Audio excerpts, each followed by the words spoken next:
तैयारी करना कि किस तरह से श्रोताओं को, दर्शकों को हम एक जगह ले आते हैं, जिसको कहते हैं कि किसी चीज़ से बांधने की एक प्रक्रिया, कि अब भाई फला व्यक्ति का गाना होने वाला है तो उसके पहले की एक जो विसार बिछाई जाती है, तो उस तरह का कार्य, तो लोक से बांधने का कार्य तो हमेशा लोक कलाओं ने किया है।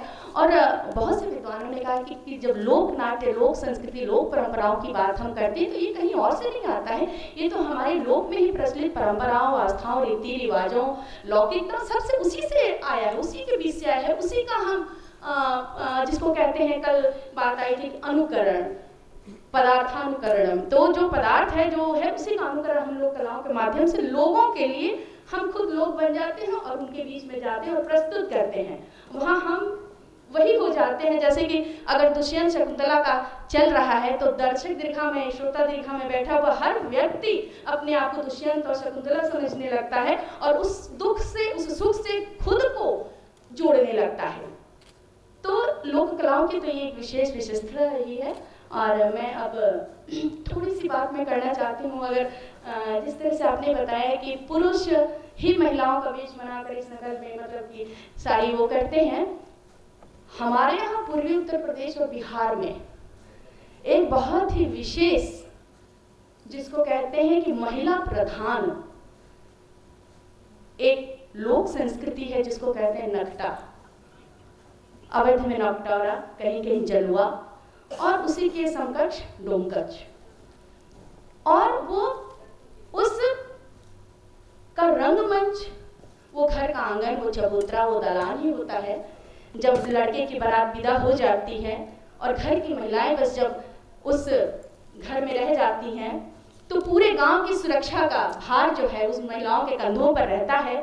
और किस तरीके से वो गा बजा कर पितरों को, पूर्वजों को, ईश्वर को, सबको याद करके किस तरीके से वो एक नाट्य की प्रस्तुति करती हैं। श्रोता भी वही होती है, दर्शक भी वही होती है, मंच पे प्रस्तुति करने वाली भी वही होती हैं। और आज धीरे धीरे संस्कृति के साथ वो चीजें विलुप्त हो रही हैं, लेकिन आप देखिए उसके पीछे कितना मनोवैज्ञानिक और व्यवहारिक एक संदेश छुपा हुआ है। सारे पुरुष बारात में चले जाते थे और महिलाओं को मनाही रहती थी, भाई बारात में महिलाएं नहीं जाएंगी। आज तो परिवर्तन का योग है, सब महिलाएं भी बारात में चली जाती हैं। तो घर की महिलाएं रहती, तुमको रात भर जागना भी है, उनको अपने आप को ऊर्जावान भी रखना है कि दूसरे दिन बहू भी आने वाली है, उसका भी स्वागत करना है।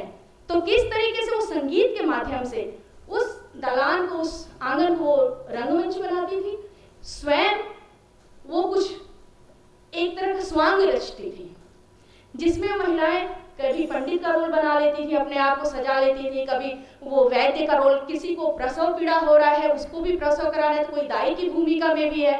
तो जिस तरीके से कहते हैं कि एक सामाजिक, एक पारिवारिक, जो एक गृहस्थ जीवन का जो है कि उधर तो बेटे का विवाह हो रहा है और सूचना आती थी कि भाई विवाह अब शुरू हो गया है, और इधर महिलाएं अपना कार्यक्रम शुरू करती थी। तो किस तरह से गृहस्थ जीवन कि उधर गृहस्थ जीवन शुरू होने वाला है, उसके आगे की परिकल्पना वो करती थी कि अब वंश वृद्धि भी होगा। और जो घर की महिलाएं रहती थी, जो युवतियां रहती थी, जो कुंवारी कन्याएं रहती थी, उनको भी बैठाया जाता था और एक तरह से उनको यह शिक्षा दी जाती थी।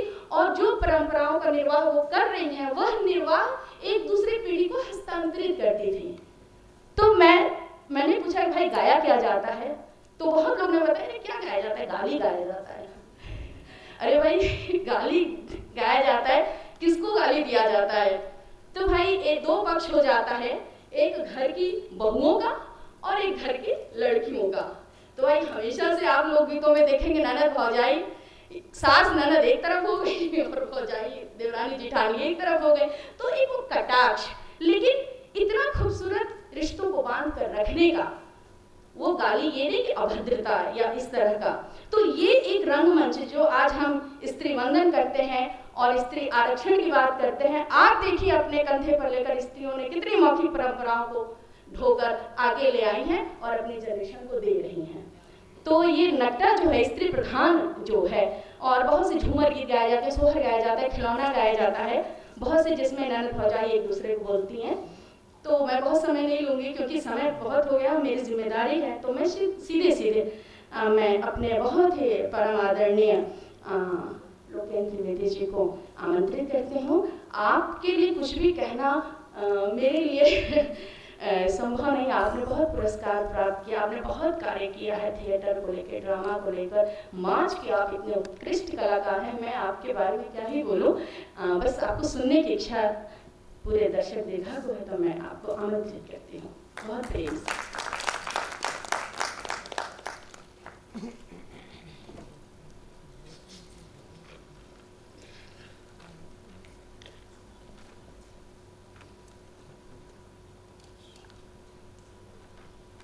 सभी को प्रणाम करता हूँ और मंच से सभी को भी पसंद है, उनको भी सुना और आप लोगों ने भी सुना।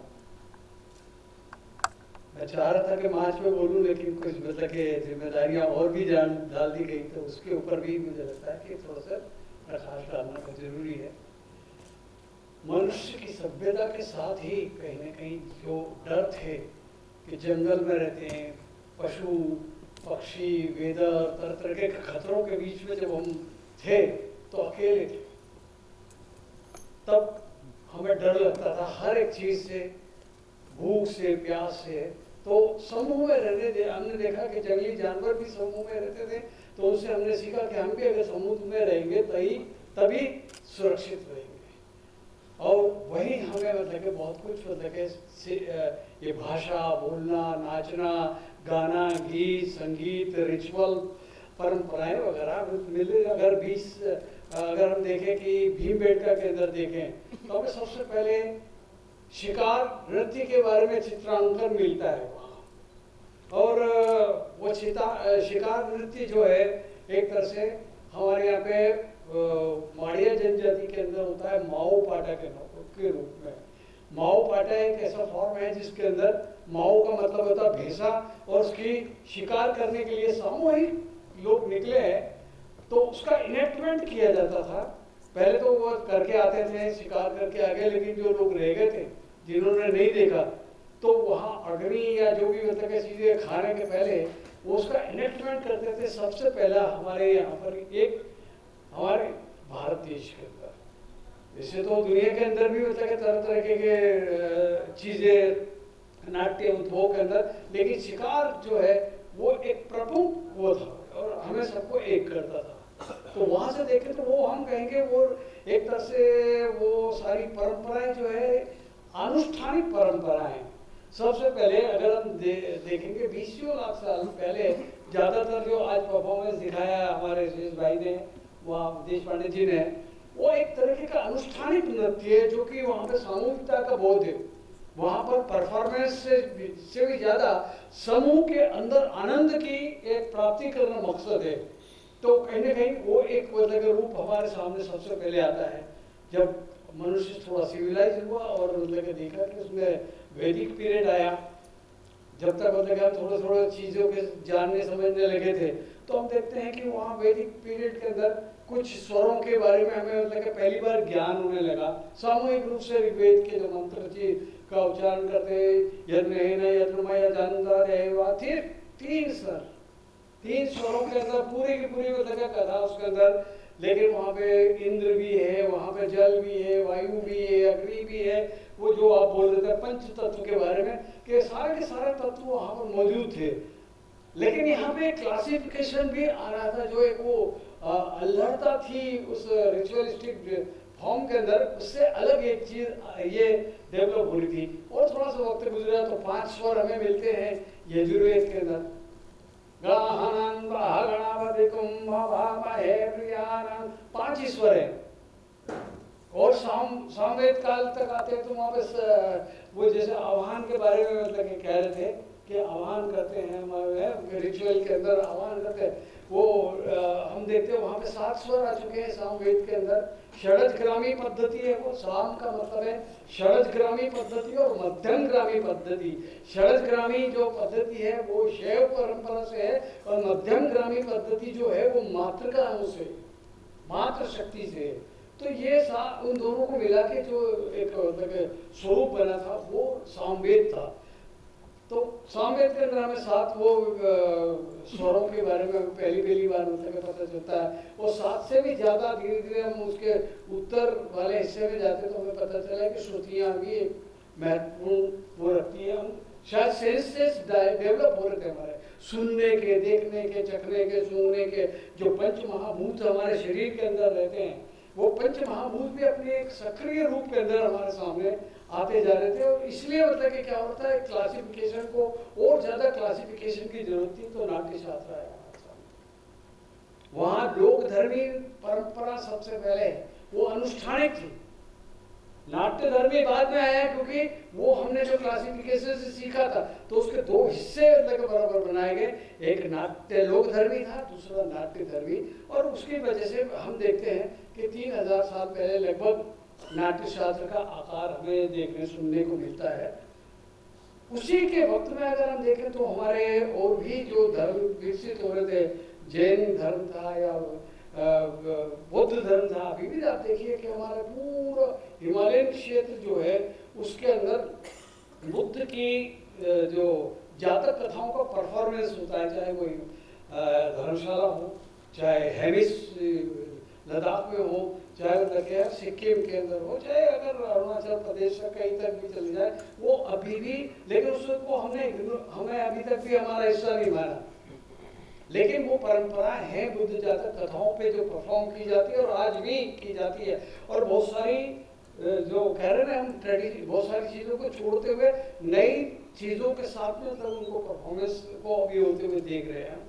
कुछ कुछ चीज़ें अपने आप कटती जाती है, कुछ कुछ नई नई चीज़ें उसके साथ में जुड़ने लगती है। तो बुद्ध इससे मतलब कि हमें कुछ अलग तरीके का ज्ञान भी प्राप्त होता है कि किस तरह से, अगर हम देखें अब से 2200 साल पहले अजंता की 16A गुफा के अंदर जाइए, वहाँ पर हमारा नाटककार अशोक घोष, सबसे पहले अशोक घोष नाटककार मानते हैं अभी संस्कृत के अंदर, उसने जो 2 नाटक लिखे हैं वो दोनों के दोनों सौंदर्यानंद, जो बाद में मोहन राकेश ने लहरों के राजस्व के नाम से लिखा है, और बुद्ध चरित्र, दोनों पेंट किए हुए हैं 2200 साल पहले। पूरे के पूरे इलस्ट्रेशन है उसके अंदर, 16A के अंदर कलर, उस वक्त कॉस्ट्यूम कैसे होते थे, पता नहीं क्या क्या चीज़ें, एक सिविलाइज होते जाते हैं, होने के साथ साथ एक्सप्रेशन की भाषाएं जो डेवलप हो रही थी, उन्होंने बहुत ही बड़ा विराट रूप, अगर हम थोड़ा सा अपने संस्कृति का अध्ययन करना है तो हमें मतलब